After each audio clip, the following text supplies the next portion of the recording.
Dealings with the Dead, number 27. I am rather inclined to suspect that man is a selfish animal. A few days ago I administered a merited rebuke to a group of young Sextons who had gathered together after a funeral and were seated upon a barrow bier before an unclosed tomb. They had been discussing the subject of capital punishment and were opposed to it unanimously. They frankly admitted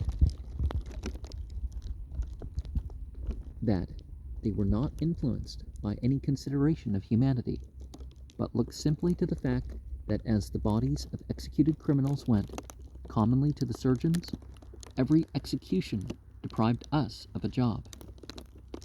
One observed that Boston was dreadfully healthy. Another remarked that homeopathy had proved a considerable help to us. Several compliments were paid to Thompson, Brendreth, and Miss Kidder, but they appeared to anticipate emolument from no source so certainly as from the approaching cholera. I was greatly shocked and expressed my opinion very freely. I reminded them of the primitive dignity of the sacristan's office.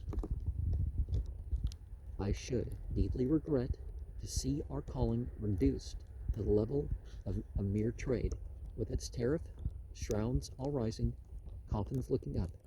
We have a fair share of funerals, and the members of our profession have no just cause for complaint. Steam has helped us prodigiously.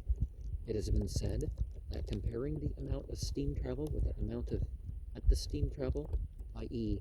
the present, the past, the relative amount of deaths from accident is about the same. Suppose it to be so. The cheapness and the facility of locomotion at present stimulate a much larger number to move. There is a vast increase of frivolous and pleasure travel. Cars are filled with women, crates with bandboxes, and death is to be averaged over the integer. I therefore repeat that steam has helped our profession. If steam had been known in ancient Rome, it would have been reckoned a deity whose diet, like the sacrifice of Juggernaut, would have been flesh and blood.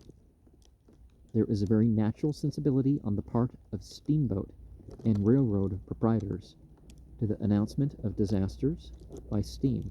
There is a wonderful eagerness to persuade the public to contemplate these catastrophes with the larger end of the telescope toward the eye. This also is a great help to our profession. There is really no lack of business, and it is quite abominable for thoughtless young sextons to pray for the advent of cholera. We dwell in a region of the earth seldom touched by this besom of destruction. Pestilence and famine have rarely come nigh unto us. It would be impious to envy the denizens of milder climes. With golden gems if Kilian mountains glow, if bleak and barren Scotia's hills arise, their plague and poison, lust and rapine grow.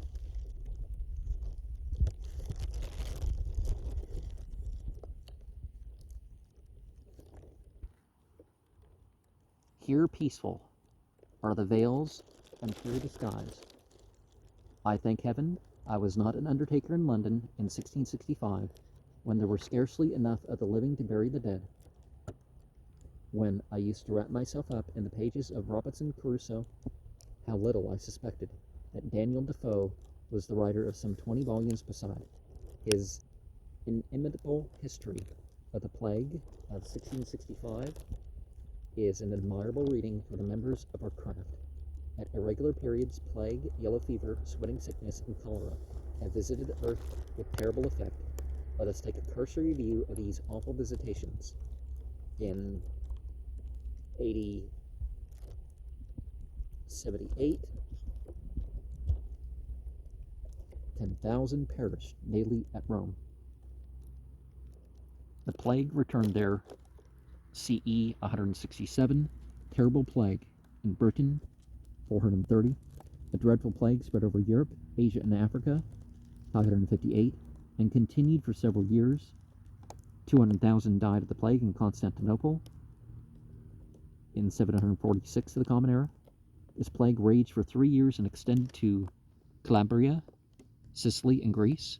William of Malmesbury states that 772, an epidemic disease carried off 34,000 in Chichester, England. 40,000 died of pestilence in Scotland. 954. Hollingshed gives an account of a terrible plague among cattle. 1,111. And in Ireland, 1204. In this year, a general plague raged in Europe. In London, 200 persons were buried daily in the Charterhouse yard. A dreadful mortality prevailed in London and Paris in 1362 and 1367. Great pestilence in Ireland, 1383. Endemic destroyed 30,000 in London, 1407. Great numbers died of plague in Ireland following famine, 1466. Dublin was severely visited with plague in 1470. Repin and Salmon gave an account of the plague at Oxford in 1471 and throughout England, 1478. The sweating sickness, Sidor and Vicus, first appeared in England, 1483, in the army of Henry VII on his landing at Milford Haven.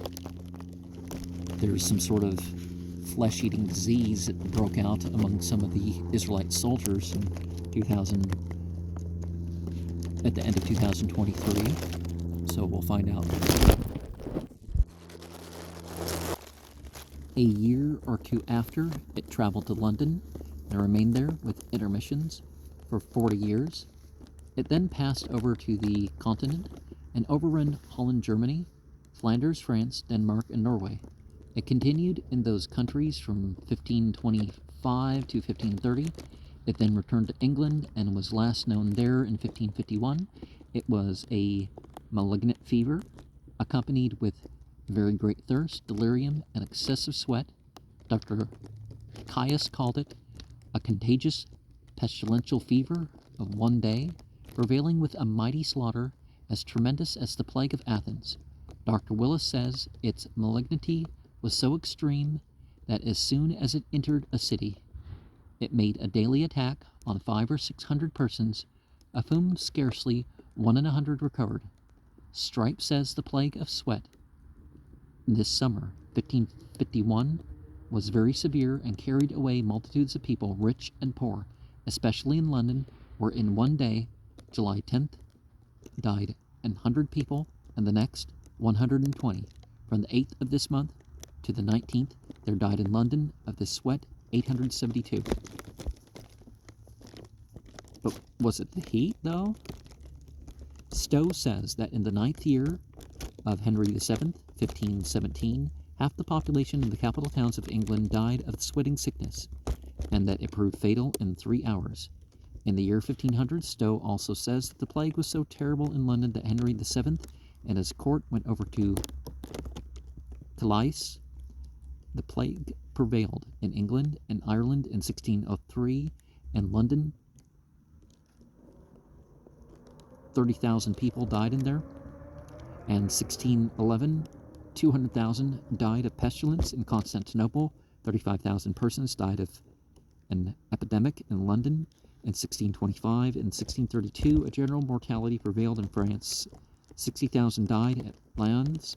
The plague was brought from Sardinia to Naples in 1656, and 400,000 of the Neapolitans died in 6 months. In the Great Plague of London, 1665, described by Defoe, 68,596 persons died. In 1720, 60,000 perished of the plague at Marseille. An account is given by the abbot of Mariti, of one of the most awful plagues ever known, which prevailed in Syria. In 1760, in Persia, 80,000 inhabitants of Basora died of the plague. In 1773, in 1792, the plague destroyed 800,000 persons in Egypt.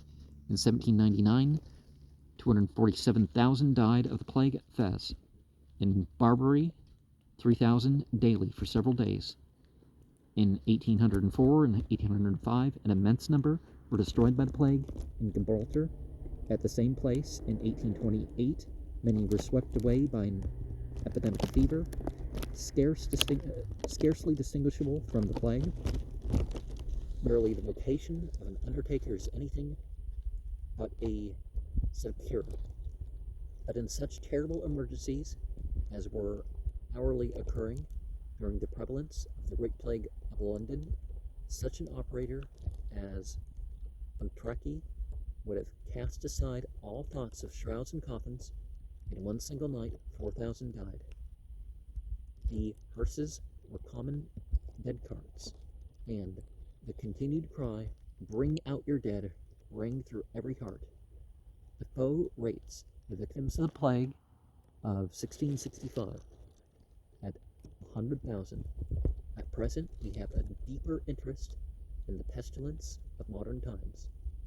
Though by some accounted of great antiquity, the Indian or Asiatic cholera traversed the north, east, and south of Europe and the countries of Asia, and in 2 years prostrated 900,000 victims.